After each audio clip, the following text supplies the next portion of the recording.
Welcome back after a short break. छोटे से मुख्तसर ब्रेक के बाद हम फिर आपके सामने, और हमारे साथ 2 नए गेस्ट भी यहाँ मौजूद हैं, बल्कि 3 नए गेस्ट मौजूद हैं। सबसे पहले मैं उनका तारुफ कराती चलूँ आपको। हमारे राइट पे यहाँ मौजूद हैं एहसन फरीद पराचा साहब, जो कि एडवाइज़र टू मैनेजमेंट है लकी टेक्सटाइल। इसके अलावा ये बहुत सारे सोशल प्लेटफॉर्म पे बहुत ज़्यादा एक्टिव हैं। और एक और इनका जो मैं अगर बताऊँ अचीवमेंट, तो इन्होंने कराची यूनिवर्सिटी में एक विज़डम सेंटर की भी तामीर करवाई है, जहाँ पर मुख्तलिफ़ एक्टिविटीज़ होती हैं स्टूडेंट्स के हवाले से। उस पर हम इनसे मज़ीद गुफ्तगू करेंगे। और उनके साथ ही मौजूद हैं शेफ़ मुअज़्ज़म, जो कि एक बहुत ही मारूफ़ रेस्टोरेंट के एग्ज़ीक्यूटिव शेफ़ हैं। और अस्सलाम वालेकुम आप दोनों को। और सर, हमारी टीम की तरफ से रिक्वेस्ट है, आज की इफ्तारी आप बना रहे हैं, ये डिमांड है। एहसन भाई से मैं पूछना चाहूँगी, क्योंकि एहसन भाई को मैं पर्सनली जानती भी हूँ। इन बहुत सारी एक्टिविटीज़ में ये बहुत ज़्यादा मतलब बढ़ चढ़ के हिस्सा लेते हैं। तो मैं सबसे पहले तो अभी इन्होंने एक रिसेंटली क्योंकि गुल प्लाजा के साने के बाद बहुत सारे लोग जो हैं इस चीज़ से बहुत असरअंदाज हुए थे, और बहुत ज़्यादा एक ऐसा सानिया है जिसे हम भूल नहीं सकते। और आज भी अगर हम वहाँ से गुजरते हैं तो मुझे तो पर्सनली ऐसा लगता है कि उसकी दीवारों से आज तक चीखों की आवाज़ सुनाई देती है। तो एहसन भाई ने इस चीज़ को बड़ा महसूस किया, और एक चीज़ इन्होंने एक इनिशिएटिव लिया, वो मैं इन्हीं से पूछूंगी, चाहूँगी ये खुद बताएं। जी एहसन भाई, इस हवाले से आप बताइए मुझे ज़रा। चैनल का और आप सबको रमज़ान की बरकतें और रहमत नसीब हो, आमीन। और ये इफ्तारी का प्रोग्राम है। यकीनी तौर पे आपने जिस हादसे का जिक्र करा, यकीनी तौर पे ये एक हादसा न सिर्फ अहले कराची बल्कि पूरे पाकिस्तान के लिए, इंसानियत के लिए भी है, और इंसानियत के लिए यकीनी तौर पे एक सानिया से कम नहीं है। जिस तरह से इंसानी जानों का और बेतहाशा जो इंसानियत का तो जान का तो नेमल बदल है ही नहीं ना। जी हाँ, जिस तरह से नुकसान हुआ उसके बाद जहन में ये ख्याल आया, इंजा हैं और नवेद हैं और 2-4 लोगों से मशवरा करा कि हमारी जो एक्सपर्टीज़ है वो HSC के हवाले से, सेफ्टी के हवाले से, बहुत सारे लोग हैं और भी मेरे अलावा जो इस फील्ड से वाबस्ता होंगे, क्यों ना अपने लोगों को, अपने शहर के लोगों को अपनी मदद आपके तहत उनको बताया जाए, उनको आगाह किया जाए, उनको बुनियादी एजुकेशन दी जाए सेफ्टी के हवाले से। अगर आप देखें इस हादसे में जो ज़्यादा वजह बनी वो आगाही का ना होना है। बहुत सारे लोग अगर कुछ बेसिक चीज़ों से अवेयर होते तो शायद वो अपने आप को बचा लेते। जो भी हादसा था, जो भी वजूहात थी, उस पर तो इदारे काम कर रहे हैं, बट अपनी सेल्फ अवेयरनेस जो है ना वो बहुत ज़रूरी हो जाती है। तो हमने सोचा कि क्यों ना वॉलंटरी टाइम होता है हमारा हफ्ते का, इतवार का, तो वो लोग जो इस फील्ड को जानते हैं वो लोग उनको एजुकेशन प्रोवाइड करें जो नहीं जानते। हाई राइज बिल्डिंग है, आज आप देखें, आज सुबह भी एक शहरी के वक्त हादसा हुआ। तो मेरा कहने का बाज़ार हैं, मार्केट हैं, हाई राइज बिल्डिंग हैं, उनके लोगों को पहले अवेयरनेस दी जाए, उनसे टाइम लिया जाए, और हम वॉलंटरी उनको बुनियादी अवेयरनेस दें कि क्या हादसा होते हैं, कैसे होते हैं, और अगर हो जाए तो क्या करना है। अच्छा देखिए, मैं थोड़ी सी कथा कलामी की माजरत चाहूँगा। बाहर के मुल्कों में क्या होता है कि जब बड़ी बड़ी बिल्डिंग्स होती है ना जी, तो वहाँ पर रेल सेल करवाई जाती है। हर महीने 2 महीने में अलार्म बजाए जाते हैं सेफ्टी ड्रिल कि भाई आप जो है वो फॉर एग्जांपल कि जी आग लगी, अब आपने निकलना है, तो वो प्रैक्टिस उनको होती है। अब हमारे यहाँ क्या है कि वो प्रैक्टिस तो बहुत दूर की बात है, हमारे यहाँ वो इक्विपमेंट भी नहीं लगे हुए, और बिल्डिंग का जो एलिवेशन कह लें या स्ट्रक्चर कह लें वो इस तरीके से बने, तंग गलियाँ होती हैं, फिर उसमें इंक्रोचमेंट इतनी ज़्यादा हो जाती है कि लोगों को बाहर निकलने का रास्ता ही नहीं मिलता, जिसकी वजह से हादसा भी होते हैं और उससे फिर कीमती जानें जो हैं वो ज़ाया हो जाती हैं। तो कितनी ज़्यादा लोग शहीद हुए थे, तो उनके लिए तो हम दुआ को अल्लाह ताला उनको जन्नत फिरदौस में आला मकाम अता फरमाए। असल में बात ये है कि 2 ऑप्शन है, या तो हम उस रिसोर्सेज को अपने आप से कंपेयर करते रहें फर्स्ट वर्ल्ड से और सेकंड वर्ल्ड से। मेरे ख्याल से जो ज़्यादा आसान और ज़्यादा प्रैक्टिकल नज़र आ रहा है कि अपने इन्हीं वसाइल में और इन्हीं मसाइल में रहते हुए कोई हल का रास्ता निकालें। और मीडिया का भी बहुत बड़ा रोल है इसके अंदर। जैसे आप आए बैठे हुए हम बात कर रहे हैं, तो हमें अवेयरनेस देनी चाहिए आवाम को, ताकि लोगों को पता चले कि हमने किस तरीके से महफूज रह सकते हैं। अच्छा, इस सिलसिले में कोई ज़्यादा मेहनत इतनी भी करने की ज़रूरत नहीं है, क्योंकि हमें कोई बाहर से रिसोर्सेज नहीं बुलानी जो ट्रेनिंग देंगे। जितने भी पाकिस्तान में बड़े बड़े फर्म्स हैं, ऑर्गेनाइजेशन हैं जो इंटरनेशनल एक्सपोर्ट्स पे मतलब एक्सपोर्ट पे हैं, एक्सपोर्ट कर रही हैं, या फिर बड़े इदारे हैं, वो अपने कंपनी में, अपने डिपार्टमेंट में सेफ्टी के बाकायदा डिपार्टमेंट बनाते हैं। बिल्कुल, तो लोग उसमें मौजूद होते हैं और चेक बैलेंस वो अपने तमाम एम्प्लॉइज को अवेयरनेस तो देते हैं। अब रह गया वो डोमेस्टिक वाला पार्ट जिसमें लोग ख़वातीन हैं, घर की घरेलू मुलाजमीन हैं, घर के लोग हैं और आम मार्केट के लोग हैं, उनको अवेयरनेस देनी है। तो हम इस सफ़र को शुरू करें।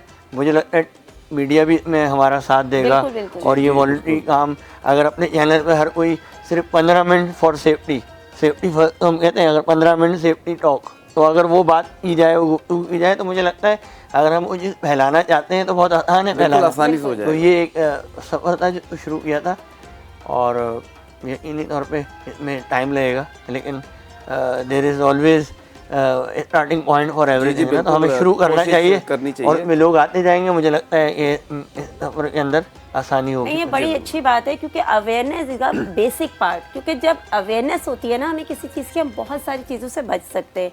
क्योंकि हादसात का जो बुनियादी वजह हादसात की होती है बेसिकली वो यही होती है, हमें प्रॉपर अवेयरनेस नहीं होती। अभी जो आज सुबह भी एक बड़ा संगीन सान्या पेश आया नॉर्थ नाजनाबाद की तरफ, जो ब्लास्ट हुआ है सिलेंडर की वजह से। बेसिकली क्या होता है, बहुत सारे घरों में कंप्रेसर जो है वो यूज़ किया जाता है प्रेशर के लिए। बिल्कुल। और वो जब प्रेशर बढ़ाने के लिए कंप्रेसर यूज़ करते हैं तो वहाँ पर जो है हम चूक कर जाते हैं, क्योंकि ये फ्लैट सिस्टम है या पोर्शन सिस्टम है, वो एक के ऊपर एक घर है, बहुत सारे लोग एक साथ रह रहे होते हैं। वहाँ हम इन चीज़ों को इतनी आसानी से जो ले आते हैं और करते हैं, ये मुनासिब नहीं है। इसको हमें खुद रोकना पड़ेगा। नहीं, हमें खुद भी कंसर्न रोकना पड़ेगा, बल्कि साथ में ये गवर्नमेंट की भी जिम्मेदारी है कि ये जो इक्विपमेंट मार्केट में जो बिक रहे हैं, जो ओपनली सेल हो रहे हैं और लोग घरों में इस्तेमाल कर रहे हैं। देखिए होता ही है कि जब आप कंप्रेसर लगाते हैं ना, तो जब अचानक गैस का प्रेशर, क्योंकि हमारे यहाँ तो ना लोड शेडिंग होती है ना, बिल्कुल, कि गैस आएगी और गैस जाएगी, तो जब गैस आती है और जब उसको प्रेशर डबल मिलता है तो वो फिर ब्लास्ट कर जाता है और फिर उसमें कीमती जानों का ज़या होता है। तो मैं गवर्नमेंट से भी रिक्वेस्ट करूँगा और आवाम से भी ये कहूँगा कि ये जो कंप्रेसर हम घरों में जो गैस को प्रेशर के लिए लगाते हैं, ये प्लीज़ खुदा के लिए आप इसको छोड़ दें, क्योंकि वक्ती तौर पे तो आपको फ़ायदा हो रहा होता है कि आप गैस का प्रेशर बना रहे होते हैं, लेकिन उससे कीमती जानें ज़ाया हो रही होती हैं। इसी तरीके से आग लग रही हैं। तो हमें जो है ना इस पर बहुत ज़्यादा अवेयरनेस की ज़रूरत है और ख़ुद भी जो है ना, देखें, हमें ख़ुद भी इस पर तवज्जो देनी होगी और जिस बिल्डिंगों घरों में प्रेशर लगे हुए, वो बाकायदा तौर पे गवर्नमेंट को कंप्लेन करें और इस चीज़ों को रोकें। और जो चीज़ें मार्केट में ओपनली बिक रही है, इस पर पाबंदी होनी चाहिए, क्योंकि ये बहुत हाईली रिस्क वाली बात है कि आप कंप्रेसर यूज़ करते हैं, बहुत हाईली रिस्की है। आप इसको प्लीज़ अवॉइड करें और बिल्कुल ही खुलेआम मिलने भी नहीं चाहिए, क्योंकि मैंने उस दिन सेकंड प्रोग्राम में हम ये बात कर रहे थे कि जब चीज़ों के लिए ऑप्शंस होते हैं ना, तो फिर लोग करते हैं। जब हम अगर ऑप्शंस बंद कर दें, ऑप्शंस ख़त्म कर दें, तो लोगों के लिए जाहिर सी बात है जो चीज़ दस्तयाब नहीं उसको अवेल कैसे करेंगे। और हमारे लोग जुगाड़ करना जानते हैं, वो फिर भागते नहीं उन चीज़ों की तरफ कि मिल नहीं रही तो अब हम ढूंढने निकल जाएं। तो बस ये चीज़ें हैं, इन पे हमें थोड़ा सा कॉम्प्रोमाइज़ करना चाहिए। थोड़ा सा सुई सदरन गैस को भी कहेंगे कि खुदारा गैस जो है वो रेगुलर देना शुरू कर दें। लोग बड़े परेशान हैं, इफ्तारी में, सहरी में बड़ी परेशानी और एक ऐसा मुल्क और एक ऐसा मुल्क गैस मतलब अपने मुल्क में है, हमारे वाफिर मिकदार में मौजूद है। तो इस पे प्लीज़ मेरी तो ऑन ईयर रिक्वेस्ट है सुई सदरन गैस से कि सप्लाई जो है इसको प्रॉपर की जाए, ताकि लोगों को सबको, क्योंकि जो गरीब लोग होते हैं वो फिर जो है वो अफोर्ड नहीं करते और फिर ये छोटी सस्ती चीज़ें खरीदते हैं, जिसकी वजह से ये हादसा होते हैं। बिल्कुल ऐसे ही। और अब मैं शेफ़ मुअज़्ज़म की तरफ जाना चाहूँगी कि सर पहले तो मुझे ये बताएं मुअज़्ज़म साहब कि आपका ये सफ़र कितने सालों पे हुई थे, कब आपने स्टार्ट लिया ये? क्योंकि अमूमन हाँ बिल्कुल, और लोग अमूमन इस फील्ड में जैसे जब आते हैं तो थोड़ा सा फैमिली सपोर्ट नहीं मिलता, थोड़ी ये चीज़ें भी होती हैं, तो आप थोड़ा सा अपना जर्नी भी हमसे शेयर करें। मुझे इस फील्ड में अराउंड 10 इयर्स हो गए, 10 इयर्स से ज़्यादा ही हो गए माशाल्लाह से। सो मैंने ये स्टार्ट किया था 2016 में। सो उस वक्त मैं एक रेस्टोरेंट में एज एन ऑर्डर टेकर काम कर रहा था और साथ साथ मैं अपना एक डिप्लोमा कर रहा था पिथम से, Pakistan institute of hotel tourism management. So वहाँ पे मैं डिप्लोमा कर रहा था और साथ साथ मैं काम भी कर रहा था, सीख भी रहा था चीज़ों को। सो माशाल्लाह से मैंने जो डिप्लोमा किया उस पर मैंने गोल्ड मेडल लिया है अल्हम्दुलिल्लाह जी। और साथ साथ फिर मैं उसी रेस्टोरेंट में ही मैं माशाल्लाह से आगे बढ़ता रहा एज ए कॉमी से फिर मैं जो शेफ़ द पार्टी लगा, शेफ़ द पार्टी के बाद फिर सूस शेफ़ लगा, फिर एग्जीक्यूटिव शेफ़ तक मैं पहुंच गया अल्हम्दुलिल्लाह। सो मतलब ये तकरीबन पूरा मेरा 10 इयर्स प्लस की जर्नी है मेरी। और अल्हम्दुलिल्लाह अल्लाह का शुक्र है, अल्लाह ने बहुत साथ दिया है और मेरे फैमिली ने मुझे बहुत सपोर्ट किया है माशाल्लाह से। फर्स्ट डे से इन्होंने मुझे सपोर्ट किया क्योंकि मुझे लगन थी फूड से, मतलब ना मुझे बहुत शौक है, मतलब कि खाना बनाने में इंस्पायर थी, मतलब इंस्पायरेशन है मेरी ना कि यार मैं कुछ बनाऊँ, कुछ इनोवेटिव चीज़ करूँ। सो शुरू से ही अच्छा, आपकी कोई सिग्नेचर रेसिपी भी होगी? जी जी बिल्कुल, मेरी काफ़ी रेसिपीज़ मैंने यहाँ पे लॉन्च की हैं अपने रेस्टोरेंट में ही। मैं माशाल्लाह से हमने बहुत सारी चीज़ें लॉन्च की हैं। सो अल्हम्दुलिल्लाह ये मेरा एक जर्नी थी और अल्हम्दुलिल्लाह अभी मैं national cooking team of Pakistan है उसका मैं मेंबर भी हूँ। अभी ऑडिशन हुए थे, हमारे शेफ़ रईस आए थे बाहर से, यूएसए से। सो उन्होंने ऑडिशन लिए थे, उस पर माशाल्लाह से मैं सेलेक्ट हूँ। ये आप देख रहे बेल्ट पहना हूँ मैं, ये बेल्ट रिप्रेजेंट करती है कि मैं पाकिस्तान को रिप्रेजेंट कर रहा हूँ नेशनल लेवल पे भी और इंटरनेशनल लेवल पे। माशाल्लाह, ये तो ऑनर की बात है। और मुल्क के लिए जो है इस तरह के लोग एक असासा होते हैं क्योंकि वो मुल्क का नाम रोशन करते हैं। यहाँ हमारे पास ऑनेस्ट फूड के प्रोडक्ट्स हैं, तो आप क्योंकि शेफ़ हैं तो मैं थोड़ा सा इसका भी फीडबैक आपसे जी जी बिल्कुल, मैं यूज़ करता हूँ। मायनीज़ हमारे यहाँ यूज़ होती है ऑनेस्ट की, अच्छा। हम लोग यूज़ करते हैं डिफरेंट सॉसेस में, लाइक टार्टर सॉस हो गई और अपने और डिफरेंट सॉसेस में हम लोग यूज़ करते हैं इसको। सो अच्छे प्रोडक्ट्स हैं और आई थिंक मैं प्रेफर करूँगा कि आप लोग भी यूज़ करें। तो माशाल्लाह आज की अफ्तारी जो है वो मतलब बहुत शानदार होने जा रही है। शानदार होने जा रही वो तो हमने है, इनसे शेफ हमारे साथ मौजूद एक्साइटमेंट है। जो है वो बढ़ गई है अफ्तारी वो की। तो हमने इनसे कमिटमेंट पहले ही ले लिया। हाँ, और हमने शेफ से कहा है कि भाई आप हमें डेली ज्वाइन करें इंशाल्लाह ताकि जो है ना हम यहाँ पे कोई कुकिंग वुकिंग करें, थोड़ी सी अफ्तारी अच्छी सी बनाएं। 1 घंटा जो अफ्तारी में रह गई फिर अब मुझे एक चीज़ और मैं यहाँ ऐड करना चाहूँगा कि जैसे कि मौज़म खान माशाल्लाह यंग है और आपने देखा कि इन्होंने साथ साथ जो है वो होटल मैनेजमेंट भी कर रहे थे और कुकिंग भी सीख रहे थे और भी माशाल्लाह गोल्ड मेडलिस्ट भी हैं, तो हमारे लिए एजाज़ है। तो हमारे नौजवानों को मैं ये मैसेज देना चाहूँगा कि देखें, आप आगे बढ़ने की जुस्तजू करें और ये जो आपकी जो इर्रेलेवेंट जो एक्टिविटीज़ है ना, जो होटलों में देर तक बैठना और मतलब अपना वक्त को ज़ाया करना, तो मैं अपने यूथ को इस ट्रांसमिशन के ज़रिए कहूँगा कि अपने आप को यूटिलाइज़ करें, पॉजिटिव माइंड की तरफ आएँ, अच्छा सोचें, अच्छा करें। तो जो मौज़म आज है, आप भी कुछ कर सकते हैं, आप भी आगे बढ़ सकते हैं। अब हम जाते हैं सैयद औरंगज़ेब की तरफ, नात ख़्वाह है माशाल्लाह से, और पूछेंगे कि आप कब से नात ख़्वानी का शर्फ हासिल कर रहे हैं। मैं बचपन से ही मेरा एक से जॉब होता है ना, बचपन से ये नात माशाल्लाह माशाल्लाह। लेकिन जब से ये सोशल मीडिया वगैरह ज़्यादा स्टार्ट हुआ, यूट्यूब वगैरह से उससे ज़्यादा इसमें इवेंट्स वगैरह आई, ज़्यादा पढ़ना शुरू किया। क्या बात है, मुख्तलिफ चैनल वगैरह पे पढ़ना शुरू किया। तो आज कौन सा कलाम हमें आप सुनाएंगे? आज एक बड़ा मारूफ सा कलाम है, ए रसूल अमीन। माशाल्लाह, दुरूद पढ़ लीजिए, अल्लाहुम्मा सल्ली अला मुहम्मद व अला हैंड माइक भी लेने हाथ में। अल्लाहुम्मा सल्ली अला मुहम्मद व अला आलि मुहम्मद व सल्लम। ए रसूल अमीन खातमुल मुरसलीन, तुझसा कोई नहीं, तुझसा कोई नहीं है अक़ीदा ये अपना बसिद्क़ो यक़ीन, तुझसा कोई नहीं, तुझसा कोई नहीं। क्या बात ए रसूल अमीन। माशाल्लाह। ऐसा रापा नफीस अनफसे दो जहां, सरवरे सरवरा दिलबरे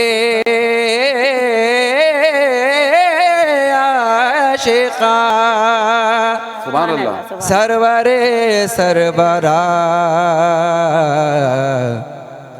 दिलबरे आशिका, ढूंढती है तुझे मेरी जाने हज़ीं, तुझसा कोई नहीं,